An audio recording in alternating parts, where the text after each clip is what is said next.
تو تیاری کر کے آنا، نیکیاں کر کے آنا، کیونکہ میں کیڑے مکوڑوں کا گھر ہوں۔ ہمارے اندر سانپ ہے، بچھو ہے، وہ سانپ اتنا ڈینجر ہے کہ اگر ایک بار ڈنک مار دے، کسی زمین پر پھونک مار دے تو اس زمین پر کوئی پودا نہ ہوگے۔ تیاری کر کے آنا۔ لیکن انسان کتنا بڑا ناشکر ہے، انسان کتنا بڑا متکبر ہے، گھمنڈی ہے کہ اس اللہ کا دیا ہوا کھاتا ہے لیکن کبھی اللہ کا شکر ادا نہیں کرتا ہے، اللہ کا نام نہیں لیتا ہے۔ میرے پیارے بھائیوں، یہ قبرستان وہ جگہ ہے کہ جہاں پر نبی صلی اللہ علیہ وسلم دیکھ کر کے، قبرستان کو دیکھ کر کے نبی صلی اللہ علیہ وسلم کی آنکھوں سے آنسو بہنے لگتے ہیں، نبی صلی اللہ علیہ وسلم رونے لگتے ہیں۔ ابن ماجہ کی روایت ہے، ایک انصاری صحابی کا جنازہ ہے، جنازے کو قبر میں اتارا جا رہا ہے، نبی صلی اللہ علیہ وسلم سائیڈ میں بیٹھے ہوئے ہیں اور صحابہ کرام بھی سائیڈ میں بیٹھے ہوئے ہیں۔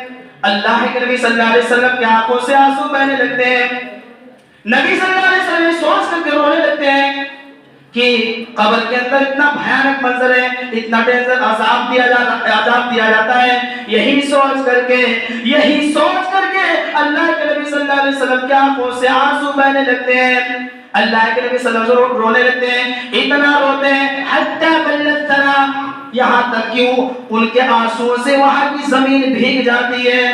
اتنا روتے ہیں کہ وہاں کی زمین ان کے آنسو سے بھیگ جاتی ہے، اتنا روتے ہیں۔ آج ہم اولاد بھی قبرستان جاتے ہیں، کتنے لوگ روتے ہیں، کتنے لوگوں کی آنکھوں سے آنسو نکلتے ہیں۔ ذرا سوچو کتنے لوگ ہیں کہ اس قبرستان میں بیٹھ کر کے جوا بھی کھیلتے ہیں، اس قبرستان میں بیٹھ کر کے حرام چیز کھاتے ہیں، اس قبرستان میں بیٹھ کر کے لوگ کیا کرتے ہیں، بیہودہ باتیں کرتے ہیں۔ میرے بھائیو، کیا ہم اور آپ نہیں کرتے؟ کیا ایسا نہیں ہو رہا ہے؟ کیا قبرستان میں بیٹھ کر کے چیزیں، کیا ہم نصیحت کر رہے ہیں؟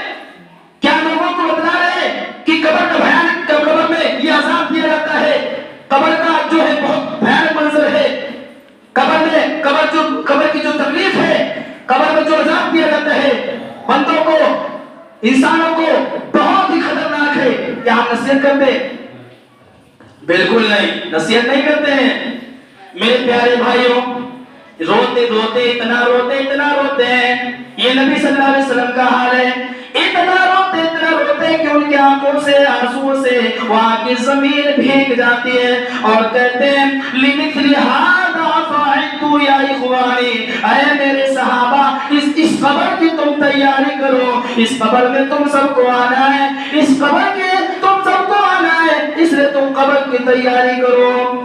میرے پیارے بھائیوں، اسی طریقے سے عثمان غنی رضی اللہ تعالیٰ عنہ جب کسی قبرستان کے پاس سے گزرتے تو زاروں کے تار رونے لگتے ہیں، لوگوں نے پوچھا اے عثمان غنی رضی اللہ تعالیٰ عنہ، جب جنت کی بات ہوتی تو آپ اتنا نہیں روتے ہیں، جب جہنم کی بات ہوتی تو آپ اتنا نہیں روتے ہیں، لیکن اس قبر کو دیکھ کر کے آپ کیوں روتے ہیں؟